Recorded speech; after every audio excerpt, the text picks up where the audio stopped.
trabalharmos com um tema livre para essa noite, mas confesso a vocês que estou tão acostumado com a pregação por séries, que acabei dando um jeito de pensar numa mensagem que fosse uma ponte entre a série que acabamos de encerrar ontem, o Oxigênio, com a série que iremos começar no mês de fevereiro, a Alegria.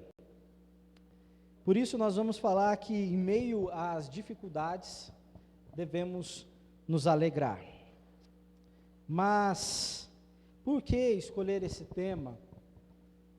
Penso que a série Oxigênio veio a bom tempo, porque estamos todos cansados, exaustos por anos de pandemia que se arrastam.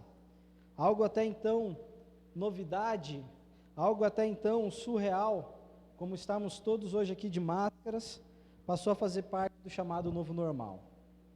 E aqui isso se estendeu.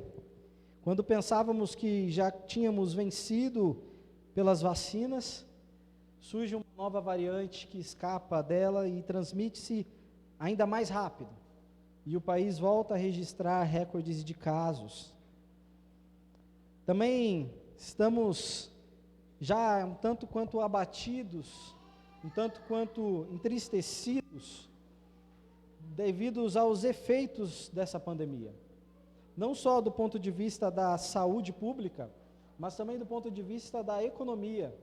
Todos nós estamos saturados por crises econômicas que se arrastam em nosso país já há muito tempo, e os quais a pandemia só veio a agravar a situação, retornando, levando o nosso país de volta ao mapa da fome, o qual nós já tínhamos deixado alguns anos atrás. Por isso, nós tivemos que falar sobre a necessidade de respirar, de buscar oxigênio, para assim termos forças e energias para continuar a nossa caminhada ao longo de mais um ano que se iniciou. E por isso, creio também que vamos falar sobre a carta aos Filipenses em fevereiro, para abordar o tema alegria, porque em meio a tantas perdas, em meio a tanta tristeza, precisamos buscar na palavra as razões para nos alegrarmos e assim possamos continuar frente às provações. É por isso que hoje também recorro à carta de 1 Pedro. Gostaria de convidar você a abrir para lermos e avançarmos do seu terceiro versículo, no seu primeiro capítulo, até faremos versículo a versículo e estudaremos assim esse trecho da carta de 1 Pedro, no seu primeiro capítulo. Antes de adentrarmos a leitura do versículo 3 ao 9, acho importante destacarmos o contexto também da carta de 1 Pedro. Pedro está se dirigindo aos irmãos, à igreja que foi dispersa, que foi perseguida e precisou fugir de Jerusalém. Essa igreja que rapidamente se espalhou por causa da perseguição, por causa que foram vistos como inimigo da fé pública da sua região, de Jerusalém, do seu povo, foram taxados como seita, foram perseguidos por boatos e mentiras. Eles tiveram que largar as suas casas, as suas famílias, deixar tudo para trás, para que pudessem continuar a sua vida em um novo local, onde não os conhecessem, onde não haveria perseguição, onde eles pudessem recomeçar. Pedro está se dirigindo a um povo que, para não abrir mão do Evangelho, em nome da sua fidelidade ao caminho, se espalha, abrindo mão dos seus laços familiares, abrindo mão do seu patrimônio construído na sua terra, e se lançam a terras estrangeiras como peregrinos, a fim de ali se instalarem e ali continuarem a pregação do Evangelho. Porque esse povo, eles não só deixam a sua terra, deixam a sua cidade e passam a viver discretamente no estrangeiro. Não, eles deixam Jerusalém porque estão pregando um evangelho que confronta a sociedade local, porque é um evangelho que desafia os fundamentos da religião oficial, e eles se dirigem para o estrangeiro, para uma terra distante, e ali eles continuam a pregar. Eles não se deixam abalar pela perseguição, e eles continuam a pregar ao Cristo que serviam.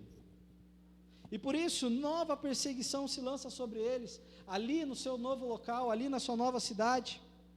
E Pedro, então, se dirige a toda a região de Ponto, de Galácia, da Capadócia, na Ásia Menor, onde hoje se encontra a Turquia. Pedro escreve a carta para toda uma região a qual Paulo não havia visitado na sua primeira viagem.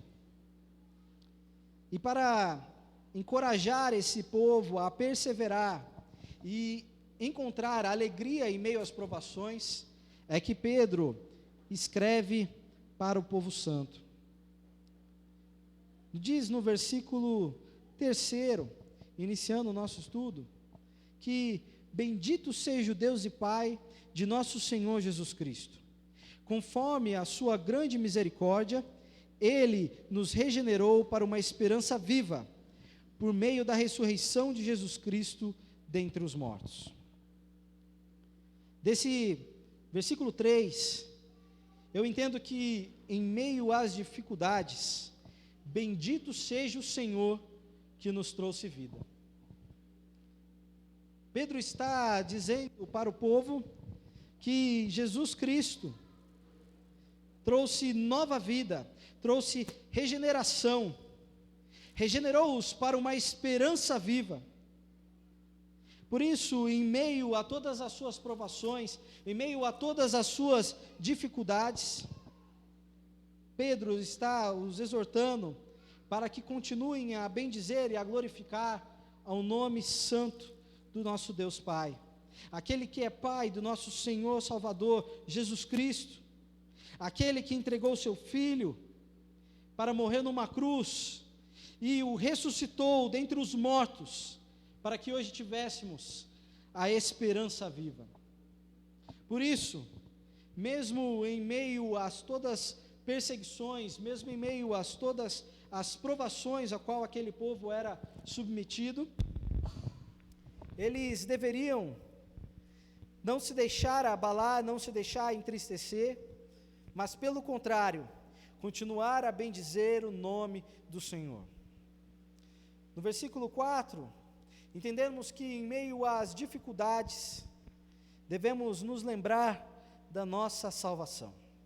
Diz assim: para uma herança que jamais poderá perecer, macular-se ou perder o seu valor, herança guardada nos céus para vocês. Pedro está lembrando a eles que existe uma razão para se viver uma vida em meio a tantas provações, em meio a tantas dificuldades.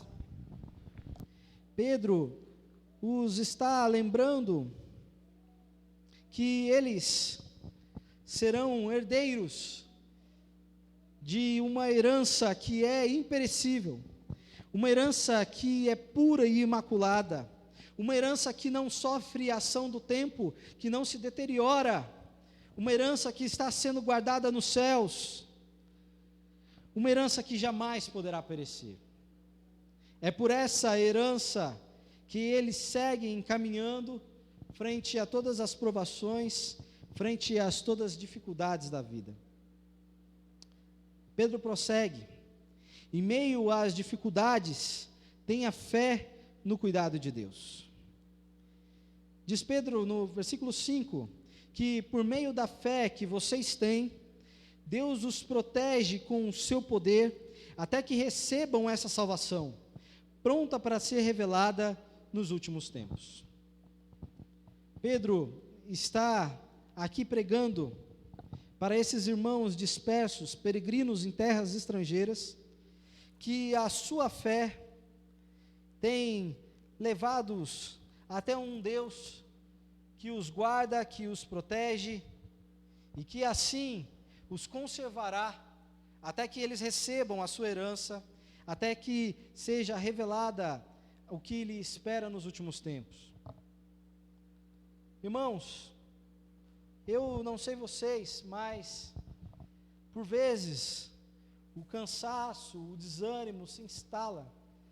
Por vezes dá vontade de desistir e de largar, porque as coisas parecem não mudar, a sociedade caminha sem rumo, o país anda sem norte, sem direção, a economia parece não reagir, e parece que quando estamos seguindo a ética cristã, parece que quando estamos sendo fiéis aos nossos ensinamentos, parece que tudo às vezes acaba até se agravando. Temos que enfrentar os ímpios, que, como diz o salmista, como diz Asaf, parecem prosperar. Temos que lutar em um mercado de trabalho contra uma concorrência que mente, contra uma concorrência que conspira, que não deixa a oportunidade de colocar ali, passar uma rasteira.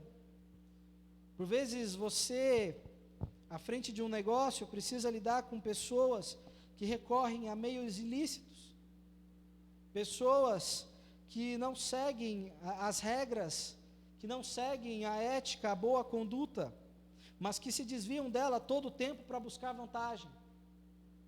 E você ali, sendo fiel aos ensinamentos de Deus, parece por vezes que não há solução, que não há luz no fim do túnel. Parece que por vezes as adversidades e as batalhas, as lutas, elas se acumulam sobre os nossos ombros, e a gente sente-se fraco, a gente sente-se incapaz de derrotar aqueles que usam armas, as quais nós não recorremos.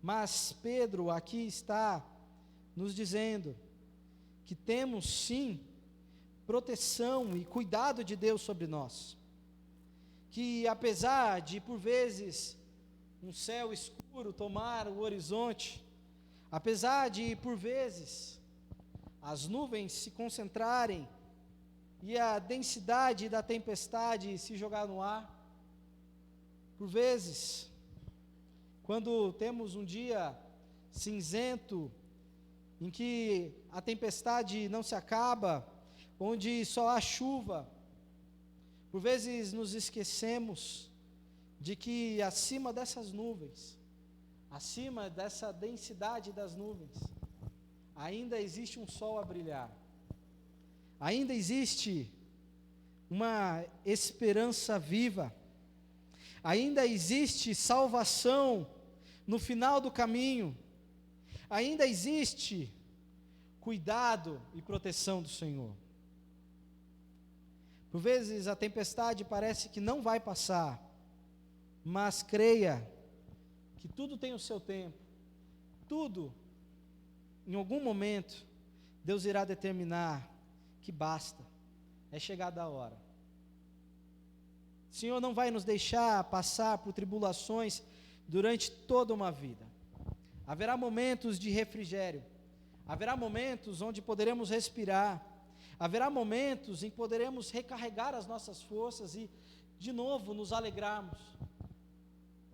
Mas, para isso, é importante a perseverança, é importante ver que em meio às dificuldades, existe cuidado de Deus sobre nossas vidas. É importante percebermos que em meio às dificuldades, ainda existe ao final, um bem mais precioso que qualquer dinheiro pudesse comprar. Um bem que é imperecível, a nossa salvação.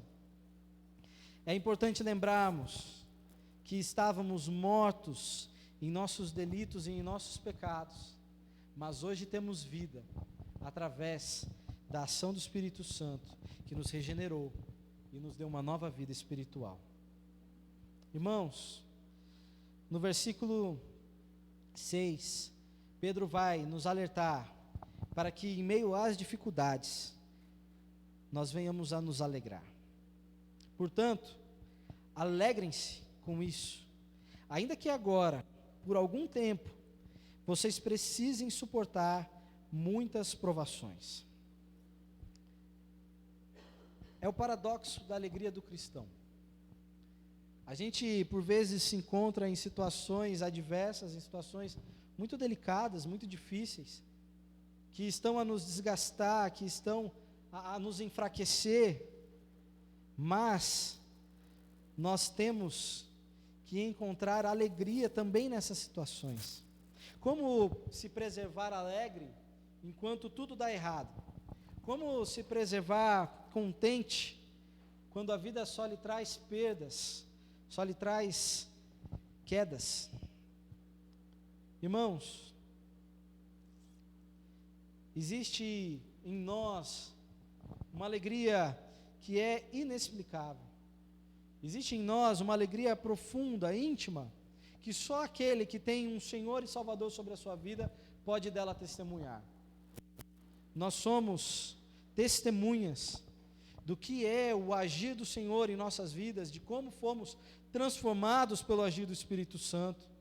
Nós somos testemunhas do que éramos antes de encontrarmos a salvação e o que passamos a ser mediante a transformação, mediante o processo de santificação, o que passamos a mudar, a nos transformar, um coração que antes era endurecido, agora em um coração sensível, em um coração que se importa, que ama. Irmãos, em meio às dificuldades, que venhamos nos alegrar. Em meio às dificuldades, como veremos no versículo 7, que venhamos a encará-las, que venhamos a enfrentá-las de rosto erguido, que não deixemos passarmos por elas cabisbaixos. Diz o versículo 7, que aquelas provações, as muitas provações, elas mostrarão que a sua fé é autêntica. Como o fogo prova e purifica o ouro, assim a sua fé está sendo experimentada, e ela é muito mais preciosa que o simples ouro. Isso resultará em louvor, glória e honra no dia em que Jesus Cristo for revelado. Glórias a Deus. Irmãos, essas provações às quais nós somos submetidos, essas lutas que são tão insistentes, delas o Senhor vai nos moldando à sua imagem e semelhança, o nosso caráter vai sendo transformado, e nós vamos nos alinhando conforme a vontade, o centro da vontade de Deus. São essas provações, essas muitas provações, que podem ir nos purificando, como o ouro é purificado no fogo. E esse fogo das provações, eles vão purificando o nosso caráter cristão, e vão nos moldando a nossa fé a ser mais resiliente, a ser maior. São nessas provações que sempre nos entregamos mais à adoração e à busca pelo Senhor. São através delas que vamos conhecendo cada vez mais o Senhor que nos guia, que nos protege, que nos cuida. São através delas que nós crescemos, que nós somos edificados, que nós amadurecemos. Irmãos, como seria fácil vir aqui à frente e pregar para que viéssemos a aceitar o Evangelho, para que assim pudéssemos fugir das provações da vida, para que assim pudéssemos escapar delas. Como seria fácil? Eu tenho certeza que se essa fosse a pregação, então não teria lugares aqui nessa noite. Estaríamos de pé para o lado de fora, e outras pessoas estariam nos nossos lugares. Mas o Evangelho não é garantia de uma vida livre de certos sofrimentos, de certas provações. de certos desgastes, do cansaço. Mas o Evangelho é garantia de que durante essa caminhada não estaremos sozinhos. O Evangelho é a garantia que quando estivermos fracos e prostrados, e ali prostrados buscarmos o Senhor em oração, então receberemos a força do Senhor e seremos levantados por Ele para continuar a nossa caminhada e continuar enfrentando aquelas provações. Porque, apesar delas parecerem maiores, e por vezes são maiores do que nós, elas jamais serão maiores do que o Deus ao qual nós servimos. Essas provações que a nós são tão difíceis, são tão árduas, são nada para o nosso Deus. A qualquer momento, ao seu juízo, na sua soberania, Ele pode declarar o seu fim. Mas como disse o Beto ontem, por vezes, ao invés de buscarmos a resposta, por vezes, ao invés de buscarmos a solução dos nossos problemas, das nossas lutas no Senhor, buscarmos forças para vencê-las, nós pensamos errado, nós buscamos o Senhor da forma errada, e aí a gente busca o Senhor para ter respostas, para fazer, levantar questionamentos. Ao invés de buscarmos força no Senhor, nós buscamos ter o entendimento para que seja saciada a nossa vaidade, para que seja saciada a nossa necessidade de ter controle da situação. Mas as provações, elas vêm justamente para nos mostrar o quão fracos e frágeis somos, e como é impossível termos as respostas para a vida, de como somos incapazes de controlar o amanhã, de como devemos entregar o nosso futuro e o nosso presente ao nosso Senhor Salvador. Irmãos, em meio às dificuldades, creia. Versículo 8 diz que, embora nunca o tenham visto, vocês o amam. E ainda que não o vejam agora, creem nele e se regozijam com alegria inexprimível e gloriosa. Pedro está falando para um povo que não viu o Cristo que ele viu. Pedro está escrevendo uma carta por volta dos anos 60, 30 anos após a morte e ressurreição de Jesus. Ele está escrevendo para um povo que, mesmo sem ver as mesmas coisas que ele viu,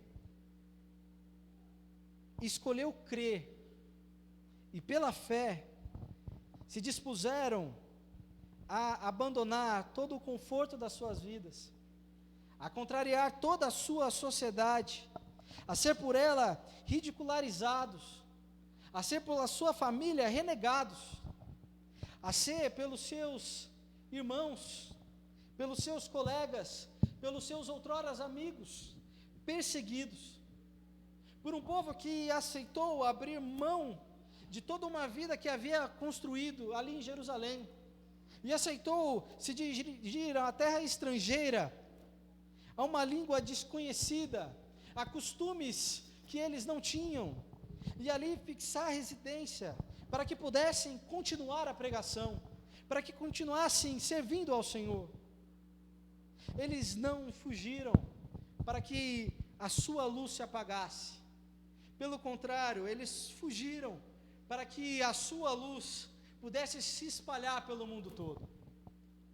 A perseguição lançada sobre eles, este fogo a qual eles foram provados, nada mais era do que permissão do Senhor para que aquela palavra fosse levada aos gentios, para que aquela palavra pudesse chegar a mim e a você.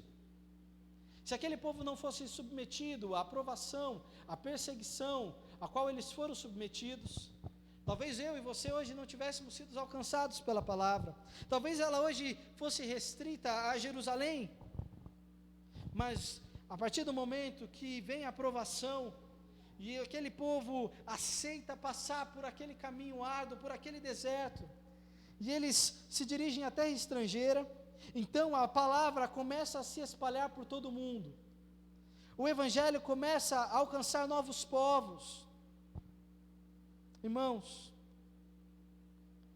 em meio às dificuldades, mire a sua salvação. No versículo 9, Pedro termina esse trecho dizendo: pois vocês estão alcançando o alvo de sua fé, a sua salvação. Pedro está declarando que eles agora estão caminhando a passos céleres, estão caminhando para o alvo, para o objetivo da sua fé, a sua salvação, a esperança viva a qual eles aguardam. Eles estão caminhando rumo a algo muito maior do que a sua aprovação, rumo a algo que não tem valor monetário, rumo a algo que nada nessa vida pudesse comprar, a não ser o sangue do Cordeiro inocente e imaculado, que havia corrido naquela cruz por todos eles. Irmãos, Pedro continua a carta falando a respeito da necessidade daquele povo não desanimar, não esmorecer frente às suas lutas. E mais do que isso, perseverarem na pregação do Evangelho como estavam fazendo, e perseverarem na conduta e nos ensinamentos, na doutrina dos apóstolos. Aquele povo era povo temente ao Senhor e aceitava pagar um alto preço por isso. Era um povo que contrariava a lógica da sociedade, era um povo que andava em oposição, na contramão do mundo ao qual estavam inseridos. Era um povo que, uma vez que haviam se instalado em uma certa grande cidade,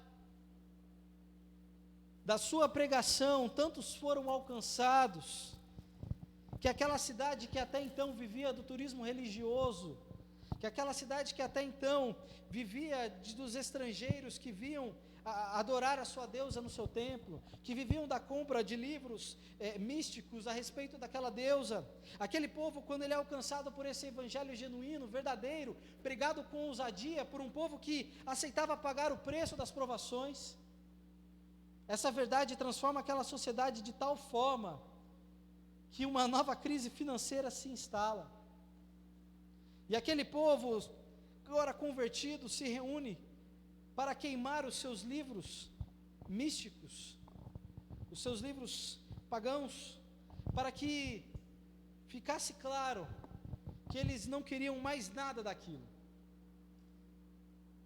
Eles não queriam vender os seus livros e ganhar dinheiro com eles. Eles queriam queimar para sinalizar que havia mudança na sua vida, havia transformação. E assim, o Evangelho, ao chegar naquela grande cidade, fez uma grande transformação. A questão que eu levanto aqui é se temos passado por essas lutas, temos passado por essas provações, de fato mirando o objetivo da nossa salvação, de fato objetivando a nossa esperança viva. Porque Pedro vai falar em outro momento da carta, não teria valor se eles viessem a sofrer por estarem cometendo mal. Não teria valor se eles fossem alvo de perseguição por darem mau testemunho. Não haveria nada a se glorificar a Jesus se o seu procedimento, se a sua conduta fosse errada e suja como os demais gentios. Eles precisavam passar por todas aquelas provações, por todas aquelas dificuldades, de forma alegre, de forma fiel ao Evangelho, e assim, eles pudessem glorificar ao Cristo que serviam, pelo exemplo que davam. Pedro vai caminhar no capítulo 4, no versículo 12, dizendo que, amados, não se surpreendam com as provações de fogo ardente pelos quais estão passando, como se algo estranho lhe estivesse acontecendo. Pedro está aqui declarando que toda aquela provação pelo qual eles estavam passando, não era algo estranho, não era algo inesperado, mas era sim efeito e consequência do evangelho que eles haviam aceitado. Era consequência de viver uma vida reta em meio a uma sociedade torta. Era o preço a pagar a ser luz em meio às trevas. Mas Pedro prossegue no versículo 13, dizendo que, pelo contrário, que eles não deviam se surpreender, que eles não deveriam se entristecer, que eles não deveriam desanimar, mas pelo contrário, alegrem-se muito, e não pouco, mas muito, pois essas provações os tornam participantes do sofrimento de Cristo, a fim de que tenham a maravilhosa alegria de ver a sua glória quando ela for revelada. Esse povo que estava ali sendo submetido à perseguição, esse povo que estava exausto, porque anos e anos se passavam, e aquela perseguição não cessava, aquela pressão sobre eles não se ia embora, esse povo um tanto quanto entristecido pelas lutas da sua vida, esse povo, a ele seria confiado a glória de Jesus na sua volta. Esse povo veria face a face a Jesus nos céus. Esse povo poderia sentir a presença do Senhor e sentir como isso lhes trazia vida. Eles poderiam perseguir, eles poderiam continuar, eles poderiam perseverar, sabendo que eles seriam vivificados pelo agir do Espírito Santo em suas vidas. Porque esse povo que se submetia a essas provações e não negava a Jesus, esse povo também podia ver no seu dia a dia milagres e maravilhas que o Espírito concedia para que a sua pregação viesse a ser certificada, para que houvesse testemunho daquele evangelho que eles estavam pregando. Por isso, vemos nos textos bíblicos tantos milagres acontecendo, tantas maravilhas e tantos sinais. E se hoje não estamos vendo tantos sinais, tantas maravilhas, apesar de eles estarem aí, é porque falta-nos entender que ao vir a provação, ao vir a dificuldade, ao invés de murmurarmos, ao invés de estarmos reclamando e buscando do Senhor questionamentos, os porquês das provações, o porquê temos sofrido com elas, se somos tementes a Ele, se ao invés de fazermos isso, nós estivéssemos voltando-nos ao objetivo da salvação e à pregação dela, então nós poderíamos ver sinais e maravilhas se multiplicando ao nosso redor, e a igreja de Cristo também se multiplicando em número, porque o Espírito Santo viria com poder para dar testemunho do evangelho que estaríamos pregando. Irmãos, eu me preocupo que se nós escolhermos passarmos essa vida nesses tempos apenas preocupados com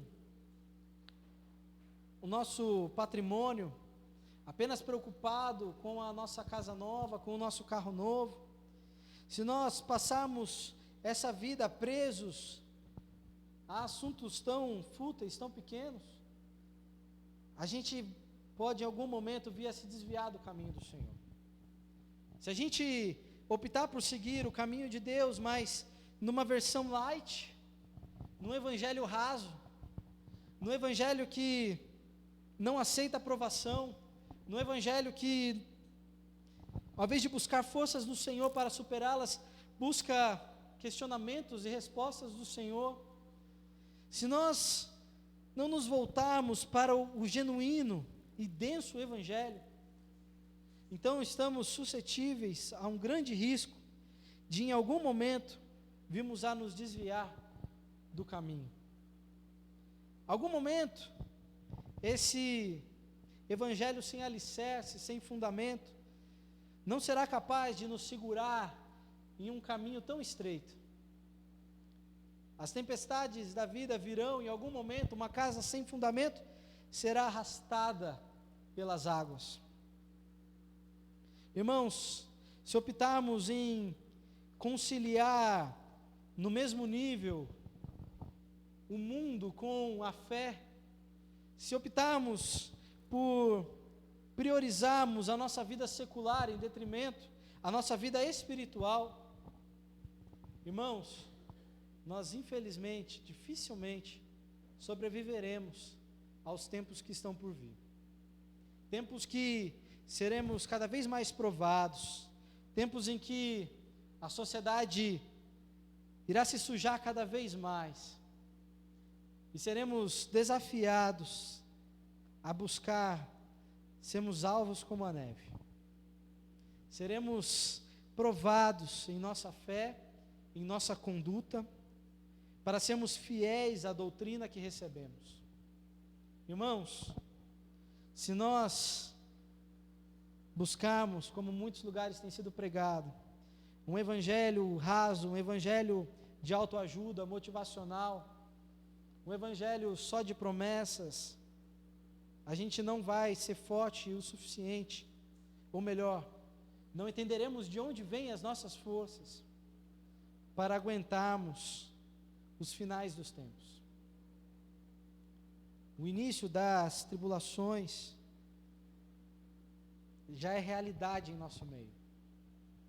E a gente vai atravessar esse período em que as coisas, a natureza vai passar a gemer pelo seu Criador. E a gente vai passar por esse período sendo alimentados por um evangelho raso. Será que nós vamos escolher passar por esse período fugindo das provações? Quando elas vierem, será que nós vamos escolher os atalhos da falta de ética, da má conduta, do pecado?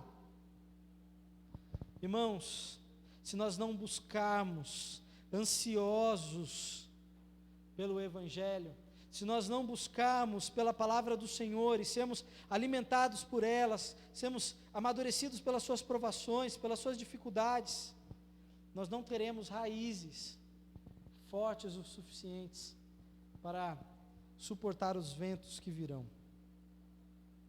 Irmãos, que venhamos nesse ano a aprender a verdadeira alegria do cristão.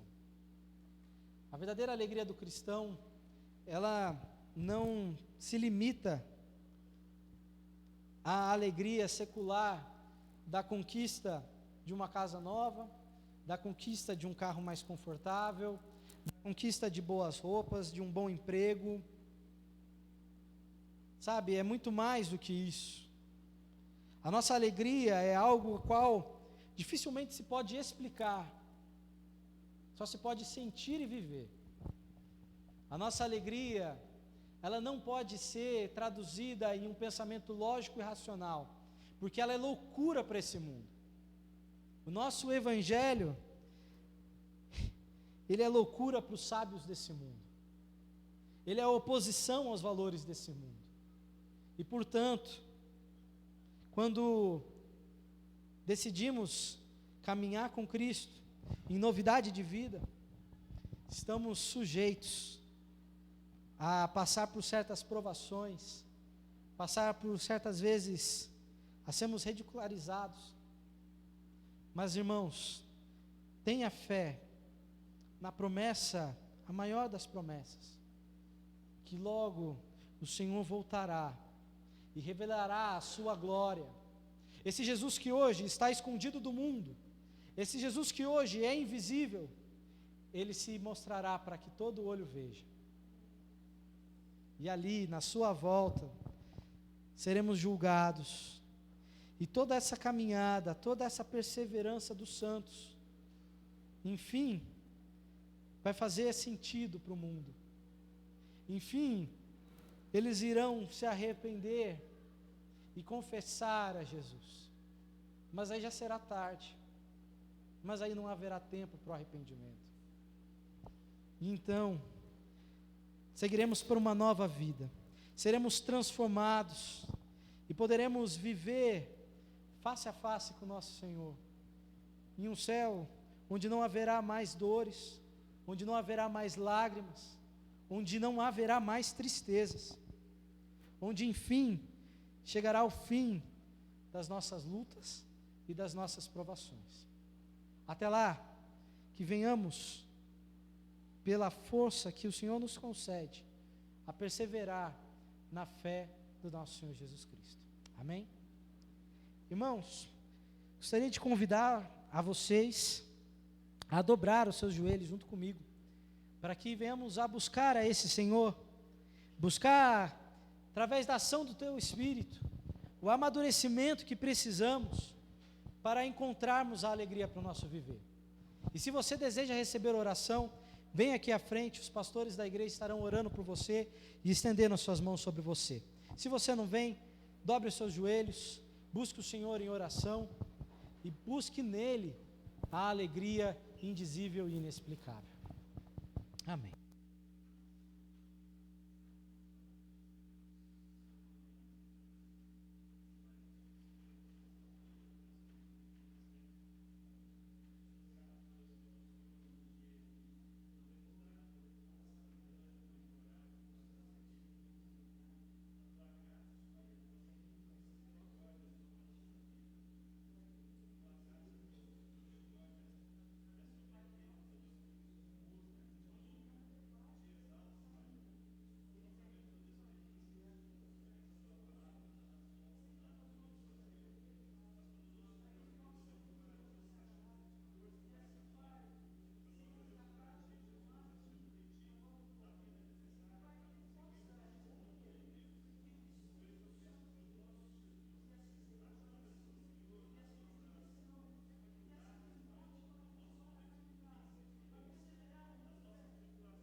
Glórias te damos, Senhor. Glórias a Jesus. Irmãos, eu os convido a se colocar uma última vez de pé para uma última oração. Uma oração por aqueles que hoje não estão aqui porque foram impedidos, por aqueles que a saúde não lhes permite